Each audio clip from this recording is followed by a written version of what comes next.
My name is Heather, I'm 35 years old, and I just received a text that made my blood run cold. Sweetie, we saw the Forbes article. So proud of you. The sender? My mother. The same woman who declared me dead to everyone we knew 12 years ago. The same woman who destroyed my life when I was 23. And now, just hours after my company hit the Fortune 500 list, she suddenly remembers I exist. The irony tastes bitter in my mouth. Before we dive into this incredible journey, I'd love to know where you're watching from today. If you've ever felt betrayed by those who should love you most, hit that like button and subscribe for more stories of triumph over adversity. Trust me, what happened next will show you that sometimes the best revenge is massive success. Let's begin with the day my own parents decided I was better off dead to them. I was 23, fresh out of college, ready to start my master's degree in computer science. I'd worked 3 jobs throughout undergrad, knowing my parents had saved $80,000 for my education. That morning, I went to the bank to transfer funds for my first semester. The account was empty, completely drained. My hands shook as I called my mother, Sandra. "Oh, that money? We needed it for Derek," she said casually, as if she hadn't just destroyed my future. My brother Derek had racked up massive gambling debts, and they'd cleaned out my college fund to pay his bookies. When I confronted them that evening, they turned it around on me. "You're being ungrateful, Heather. Family helps family," my father Robert said, not meeting my eyes. I demanded they take out a loan to replace what they stole. That's when things got ugly. My mother started crying, claiming I was delusional, that there never was a college fund, that I must be on drugs to imagine such things. The gaslighting was so intense I almost questioned my own memory, until I found the old bank statements in my father's desk. The next family gathering was Thanksgiving. I thought we could work things out like adults.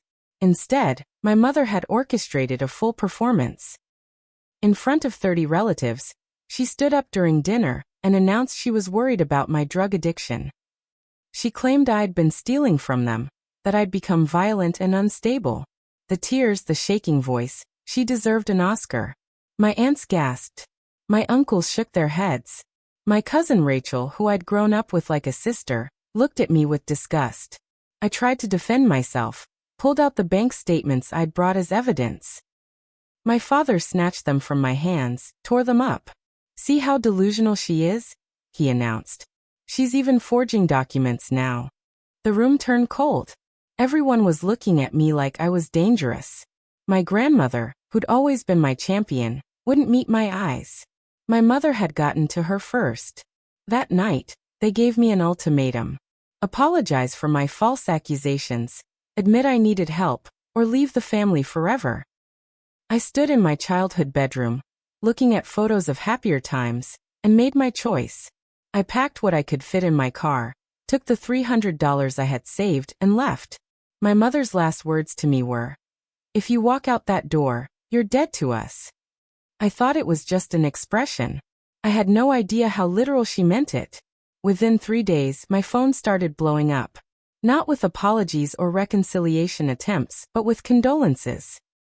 "I'm so sorry for your loss," my high school teacher messaged me on Facebook. Confused, I called my cousin Rachel. She answered crying. "How are you calling me? Your parents said you died in a car accident." My own parents had held a memorial service. They told everyone I'd been driving drunk, crashed into a tree, died instantly. They even had a fake urn on the mantle. I tried reaching out to extended family, desperate to tell them the truth. Every single one blocked me. They thought I was some sick prankster impersonating their dead niece. My social media filled with memorial posts. "R.I.P. Heather, gone too soon." My college friends were posting photos of us with crying emojis.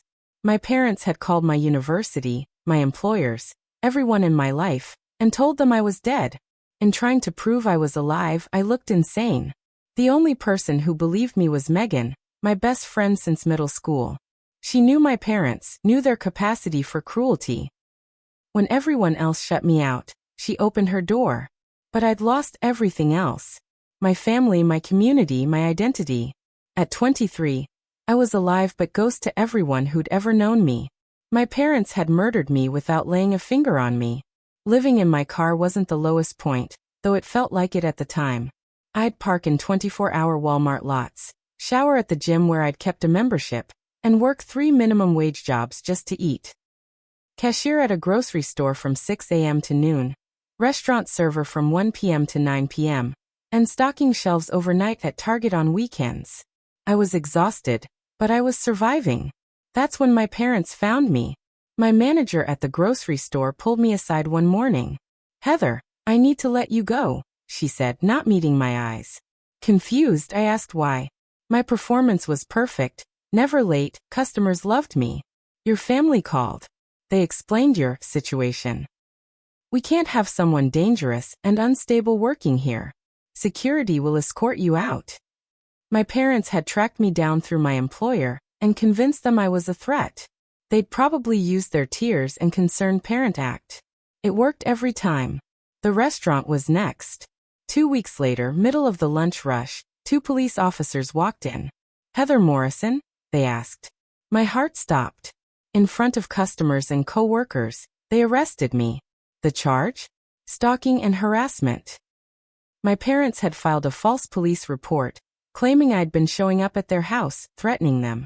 I spent the night in jail, using my one phone call to reach Megan.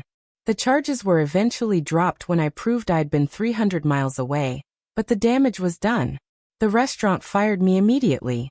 Finding new work with an arrest record, even dropped charges, proved nearly impossible. I finally got a room in a sketchy part of town, sharing a moldy 2-bedroom with 4 other people. The day I moved in, hopeful for stability, my landlord knocked. "You need to leave now." My parents had found my address, called him with stories about my violent tendencies and drug dealing. He didn't care that I had a lease. He wanted me out before I attracted police attention to his property. Back in my car, I discovered another blow. My college transcript, when I requested it for job applications, showed failing grades in my final semester. I'd graduated summa cum laude, but somehow my records now showed FS across the board. My parents had connections at the university, alumni donors who golf with the registrar. They'd systematically destroyed my academic history. Every door I tried to open, they'd already locked from the other side. My bank account was frozen next. I'd managed to save $2,000, and suddenly I couldn't access it. The bank claimed suspicious activity, potential identity theft. When I went in person with all my documentation, they looked at me strangely. "But ma'am, according to our records, you're deceased." My parents had somehow convinced the bank I was dead, that someone was impersonating me. It took weeks and a lawyer. I couldn't afford to unfreeze my own money. The paranoia set in hard. Every time I saw a car that looked like theirs, my heart raced. I'd wake up in cold sweats, dreaming of police sirens. I changed my appearance, dyeing my blonde hair dark brown, wearing glasses I didn't need. But they always found me. A new job would last a few weeks before a concerned call from my worried parents got me fired. I'd find an apartment, and mysterious complaints would get me evicted.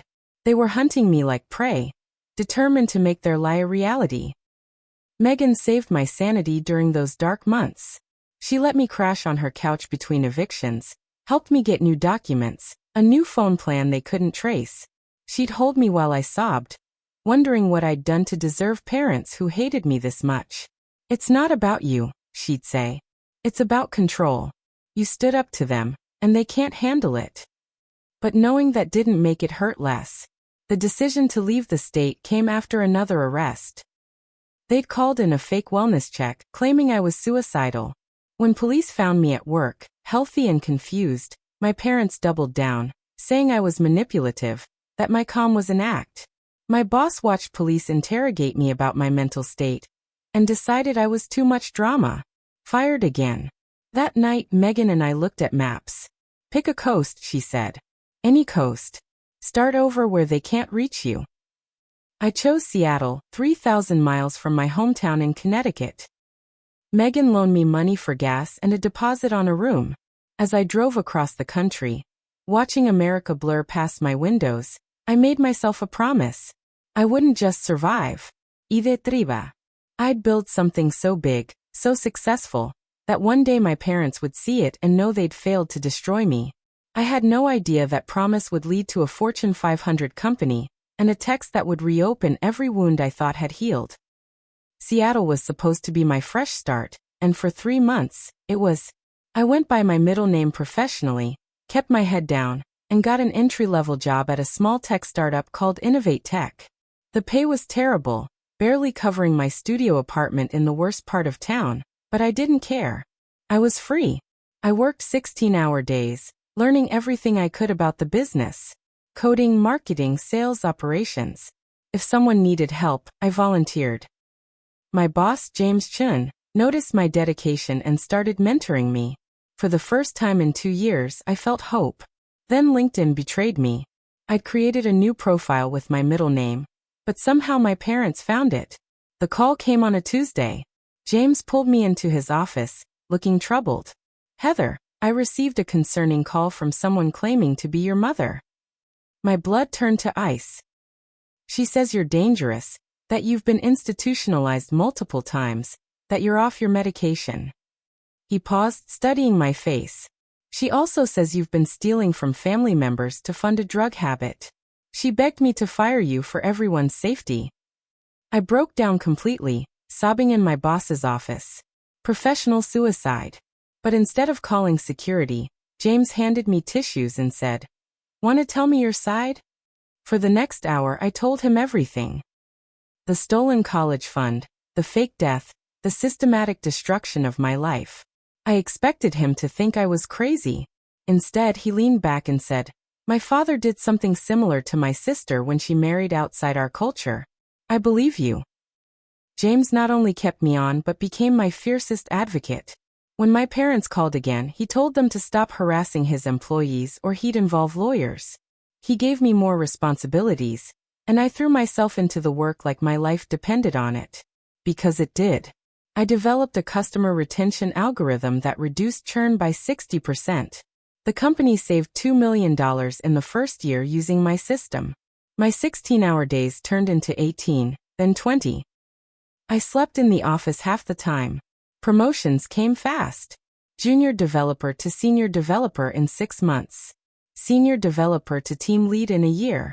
My salary finally allowed me to move to a decent apartment, buy professional clothes, even start therapy for the PTSD I'd developed. I thought I'd outrun my parents' reach. Then they evolved their tactics. A private investigator started showing up at our office, asking questions about me. My colleagues received anonymous emails warning them about my violent history. Someone started leaving threatening notes on my car. The attack that almost broke me came through Thomas. I'd finally started dating again, meeting him at a tech conference. He was kind, funny, understood my passion for work. We'd been together 6 months when he showed up at my apartment looking shattered. "Your parents contacted me," he said, holding printed emails. They'd sent him a whole file. Fake police reports, photoshopped medical records showing psychiatric holds, even created a website detailing my supposed crimes. "They say you're dangerous, that you'll hurt me like you hurt them." I showed him my evidence folder, the real documents I'd learned to keep. Bank statements, text messages, photos of their harassment. We sat on my couch for hours as I walked him through the truth. He believed me, eventually, but something had broken between us. He'd look at me differently, wonder what else might be lies. We tried for another month before he admitted he couldn't handle the drama. "It's not you," he said as he left. "But your parents, they'll never stop. I can't live looking over my shoulder." Another victory for Sandra and Robert. Work became my only refuge, and I poured everything into Innovate Tech. When bigger companies tried to poach me, James countered with equity. "You're family now," he said, and I tried not to cry at the word. Real family, I was learning, had nothing to do with blood. My innovations caught industry attention. Tech blogs wrote about our revolutionary customer experience platform. Venture capitalists started circling. Everything was finally coming together. That's when Derek reached out. My brother, who'd stayed silent through everything, sent a single Facebook message from a fake account. "Heather, I know you're alive. I'm sorry.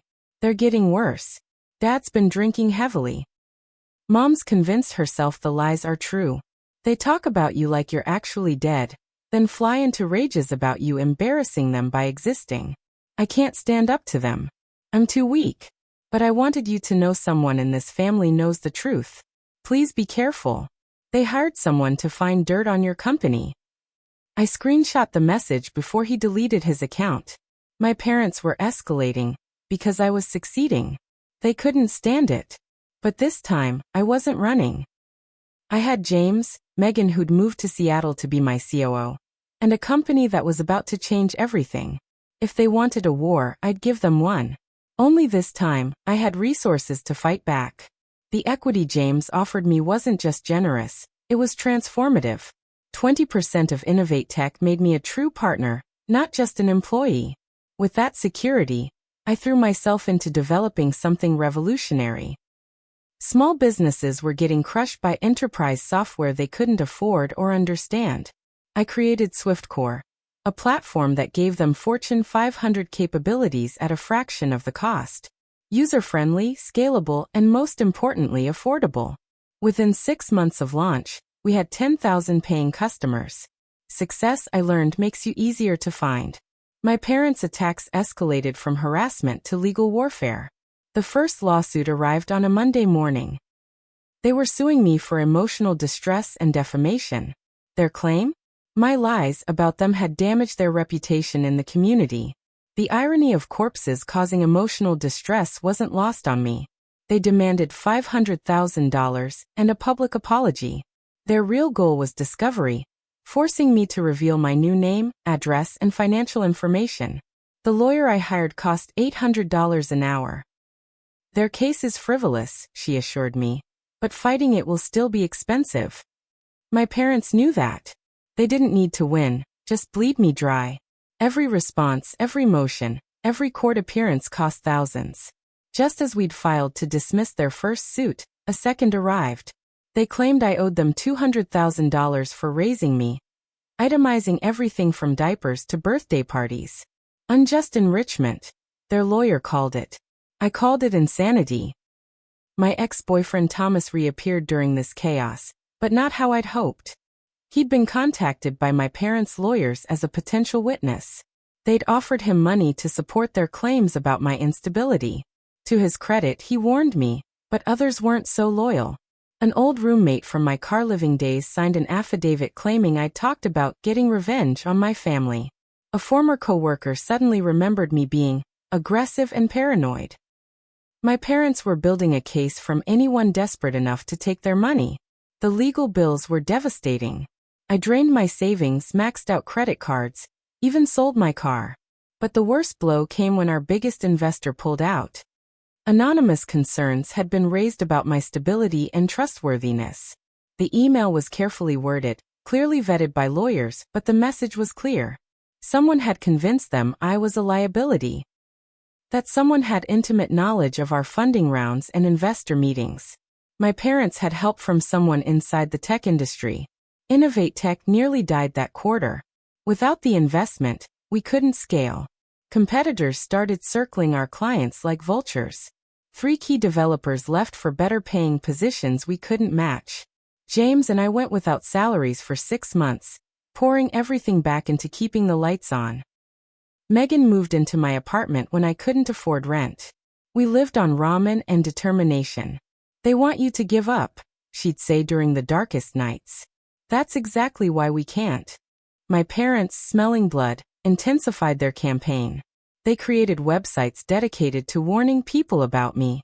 They contacted every potential client whose information they could find. A partnership with Microsoft fell through after executives received anonymous tips about my background. They even found my therapist and tried to subpoena my mental health records. The judge threw it out, but the violation felt like another wound that wouldn't heal. Then we discovered how they were getting inside information. An intern named Bradley, who'd been particularly eager to help with investor relations, was feeding them information.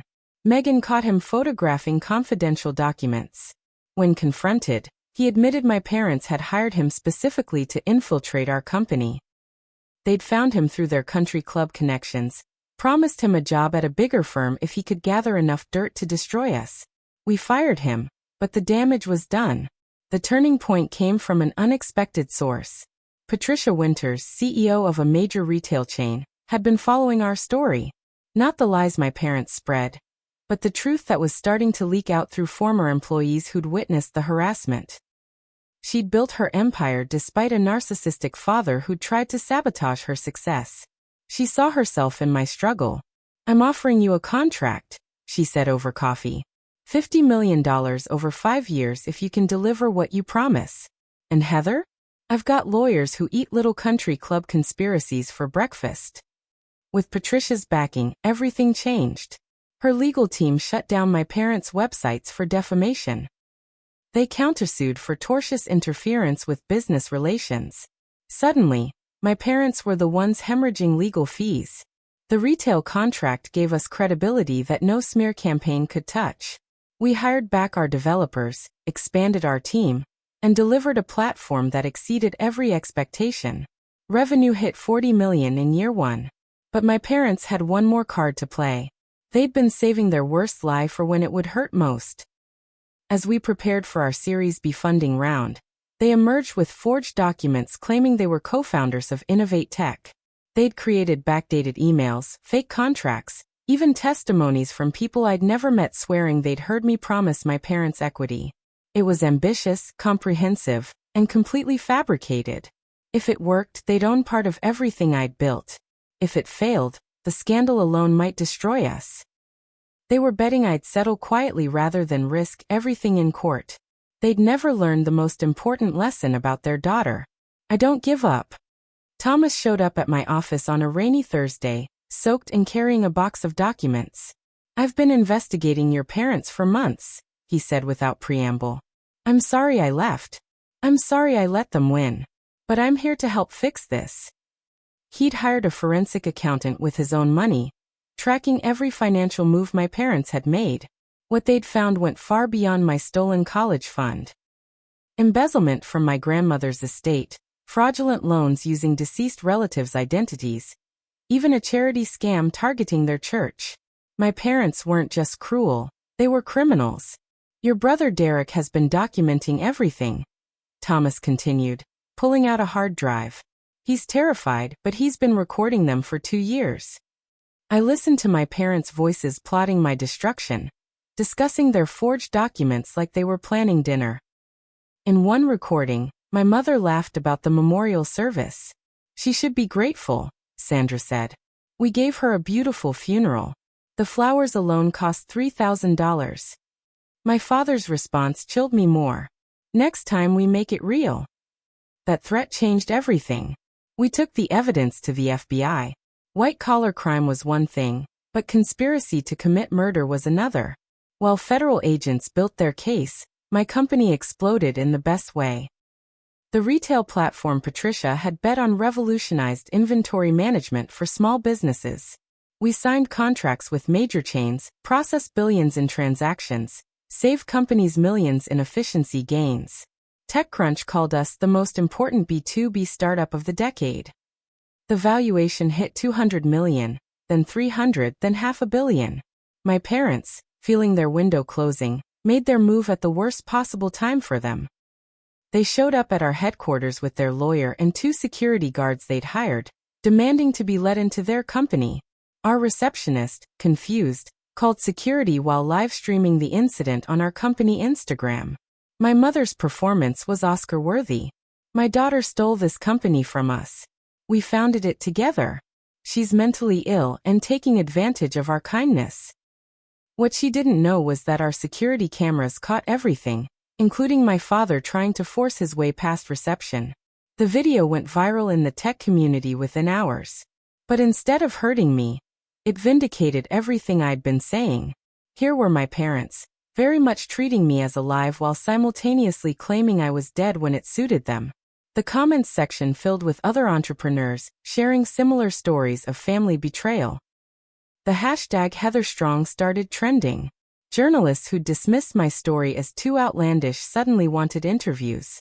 The truth, after 12 years, was finally louder than their lies. The venture capital firm that had been circling us made their move.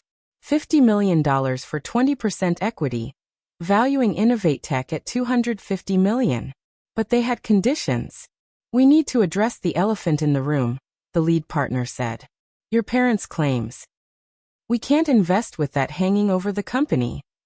That's when Patricia's lawyers revealed their ace. They'd had the forged documents analyzed by 3 independent forensic experts. The metadata showed creation dates years after my parents claimed. The email addresses traced to accounts created last month. It was sloppy desperation from people who'd always gotten away with lies before. My parents' own lawyer, realizing he'd been duped, withdrew from the case. The state bar opened an investigation into his conduct. Their security guards, learning they'd been hired to intimidate the actual owner of the company, provided affidavits about what my parents had asked them to do. The house of cards collapsed spectacularly. But the real shock came when Derek finally broke completely.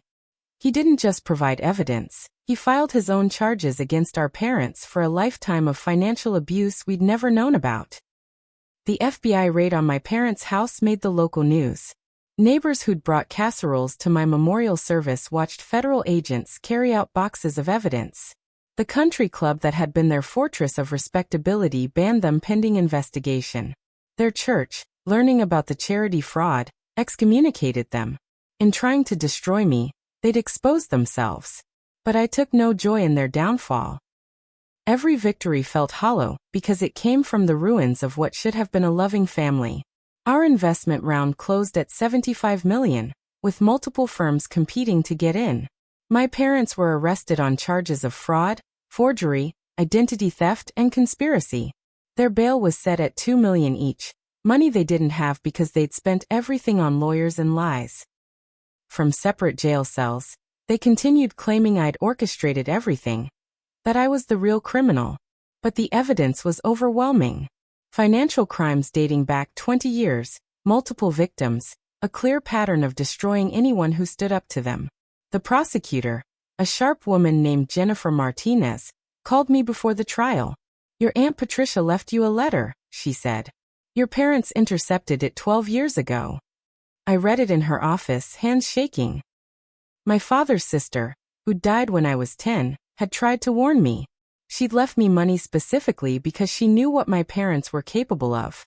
They'd destroyed her business, stolen her savings, then convinced the family she was crazy. Don't let them win, sweet girl, she'd written. You're stronger than they are. I sobbed for the aunt I'd never really known and the pattern I was only now seeing clearly. Success, I learned, is the best revenge only if you survive long enough to achieve it. As our company prepared for the announcement that would change everything, I thought about 23-year-old me, sleeping in her car, convinced her life was over. She never could have imagined what was coming. But first, I had to face my parents one more time. This time in a courtroom where their lies would finally meet justice. The Fortune 500 announcement came faster than anyone expected. InnovateTech hadn't just grown, we'd exploded. Our platform powered 40% of America's small retail businesses. Annual revenue hit $800 million. We'd created thousands of jobs, saved countless small businesses from bankruptcy, and revolutionized an entire industry. At 35, I became the youngest female founder on the list. The Forbes article called our rise meteoric and unprecedented. They had no idea the real story behind those corporate buzzwords. My parents' trial began the same week as our IPO roadshow. I testified via video from New York, watching my parents on a courtroom screen as I detailed 12 years of systematic abuse. My mother cried through my entire testimony, but I'd seen those crocodile tears before. My father stared at me with such hatred I was grateful for the 1,000 miles between us. Their defense was predictable. I was mentally ill, a pathological liar who'd stolen their business idea. The prosecutor dismantled their claims with surgical precision. The evidence was overwhelming. 43 instances of identity fraud. $600,000 embezzled from various family members. 15 forged documents related to my company alone. The charity fraud had stolen from cancer patients. The jury didn't deliberate long. Guilty on all counts. But the revelations during the trial shattered me more than any guilty verdict could repair. My grandmother, who I thought had died when I was 25, was alive in a nursing home. My parents had told her I'd died, then used power of attorney to steal her entire estate. Finding Grandma Ruth became my obsession. She was 91, in assisted living in Maine, still sharp but heartbroken by losses that weren't real. When I walked into her room, she grabbed her emergency button. "You're not my granddaughter," she said firmly. "My granddaughter died 12 years ago." It took hours, documents, photos, and finally a DNA test to convince her. When she finally believed, we held each other and sobbed for all the stolen years. "I never believed them completely," she whispered. "You were too strong to die so young." The IPO launched while my parents awaited sentencing. Innovate Tech opened at $40 a share and closed the first day at $67. My 20% stake was worth over $1 billion. The newspaper headlines wrote themselves. From homeless to billionaire, the daughter who refused to die. Tech's ultimate revenge story. But I felt empty. Money couldn't buy back 12 years of being dead to my family. It couldn't undo the nights crying in my car, or the relationships my parents had poisoned. Derek reached out through his lawyer. He was in witness protection, not from law enforcement, but from our parents' associates. Turns out their financial crimes had connections to organized crime. People who weren't happy about the FBI investigation. "I want to apologize in person," his message said. "I was a coward. I let them destroy you to save myself. I don't deserve forgiveness, but I need you to hear the truth about why they targeted you." We met in a secure location, my brother looking decades older than his 38 years. "You were always Dad's favorite until you started asking questions," Derek explained. "When you were 15, you noticed discrepancies in Grandma's accounts. You asked Dad if someone was stealing from her. That night, I heard them planning. They knew you'd eventually figure out everything. The college fund theft wasn't spontaneous. They'd been planning to destroy your credibility for years, waiting for the right moment. When you confronted them, you gave them the excuse they needed." He pulled out a folder of documents. "I've been gathering evidence since that night. I'm so sorry it took me 20 years to find my courage." The extended family started reaching out after the trial made national news. Cousins who'd blocked me sent apologies. Aunts who'd mourned me at my fake funeral asked for forgiveness. My high school teacher who'd been at my memorial service broke down on the phone. "We should have questioned it," she said. "You were so full of life. We should have known something wasn't right."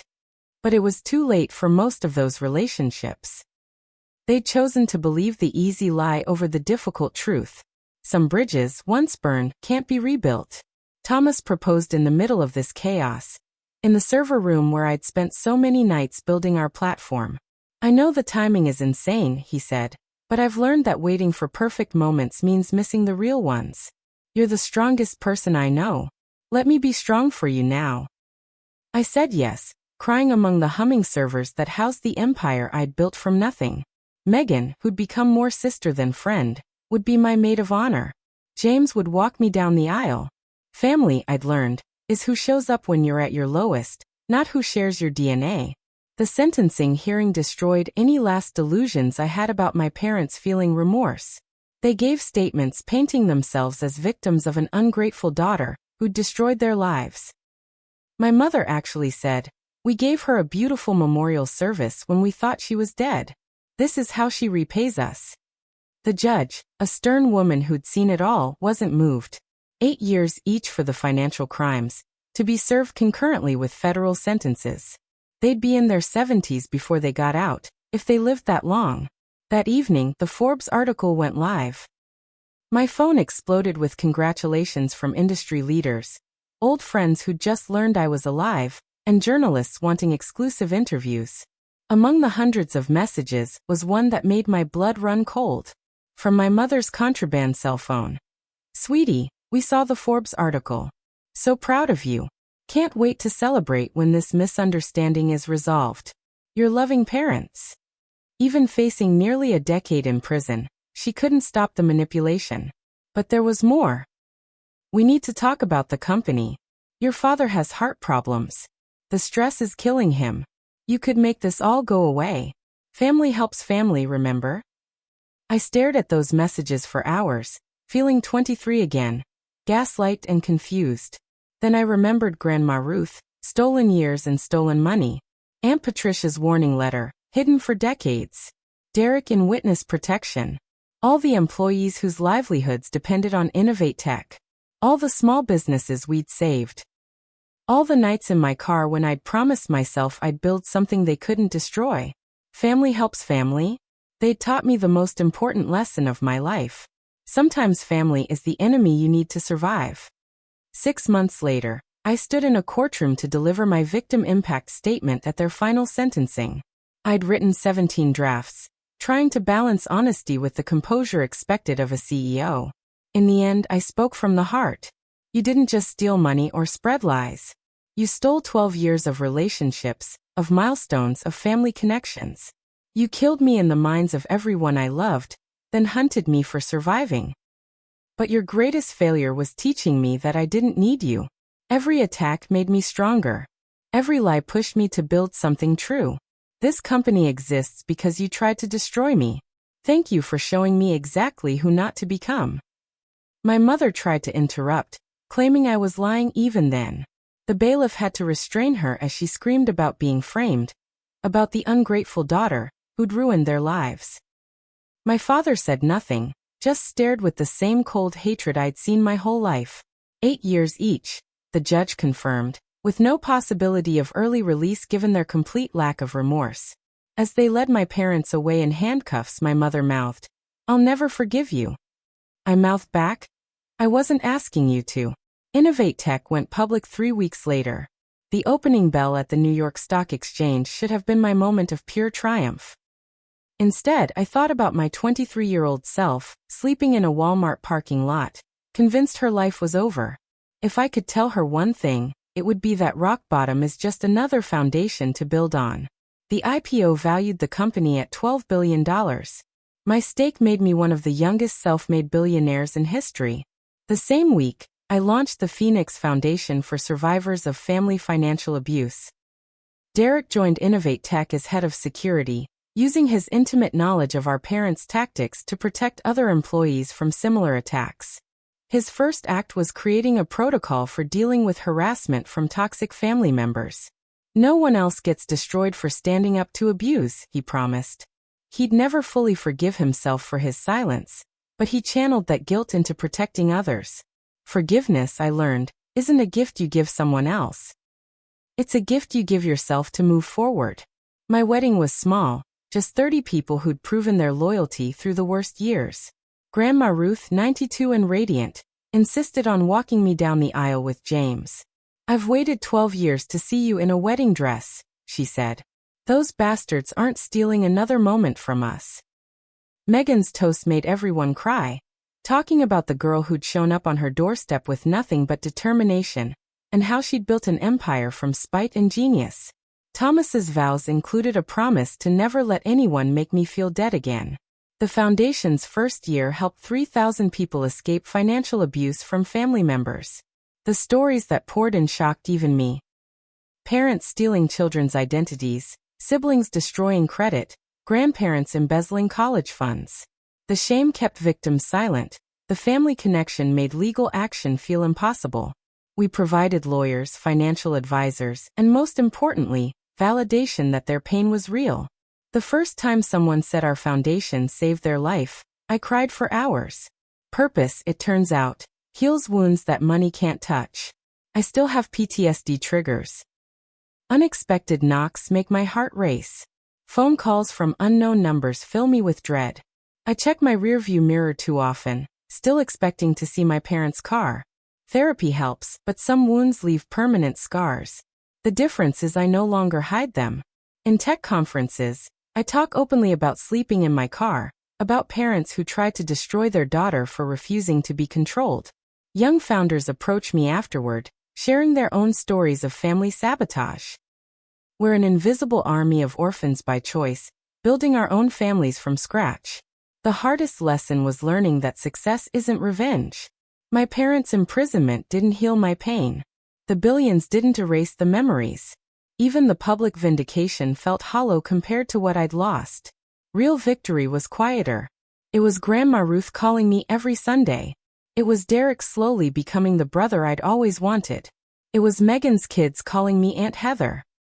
It was Thomas holding me through nightmares and celebrating small victories. It was building something that helped others escape what I'd endured. Recently, I spoke at a conference for entrepreneurs. The moderator asked about my motivation, expecting the usual story about innovation and market gaps. Instead, I told the truth. My parents declared me dead when I was 23. I built this company to prove I was alive, but somewhere along the way, it stopped being about them. It became about everyone who's been told they're worthless by people who should love them. Every small business we save, every job we create, every founder we inspire, is proof that the people who try to bury you don't get to decide if you grow. The standing ovation felt different than others I'd received. This wasn't about the money or the Forbes articles or the IPO. This was about survival, about choosing to build instead of break, about creating the family you deserve when the one you're born into fails you. My phone buzzed with a notification. Another message from my mother's prison account, probably asking for commissary money or claiming innocence. I deleted it without reading. Some ghosts are better left buried. That night, I sat in my office looking at the San Francisco skyline, thinking about the journey from that Walmart parking lot to this moment. My reflection in the window showed a woman who'd died at 23 and been reborn through spite, genius, and the kindness of chosen family. The little girl who'd noticed discrepancies in her grandmother's accounts would be proud of the woman who'd built an empire from nothing but determination. My parents gave me their worst, and I transformed it into my best. That's not revenge. That's alchemy. I opened my laptop to review the foundation's latest applications.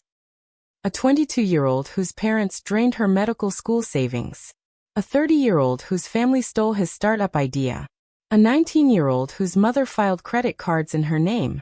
Each story an echo of my own, each applicant about to learn the most important lesson my parents never intended to teach. Sometimes the family that tries to bury you is just planting you in richer soil. Their cruelty becomes your fertilizer. Their lies become your motivation. Their hatred becomes the fuel for a love they'll never deserve to receive. My phone lit up with a text from Thomas. Coming home? Dinner's getting cold. I smiled, closing my laptop. Home. A word that once meant danger now meant safety. A husband who'd investigated my parents to protect me. A chosen sister who'd never doubted my truth.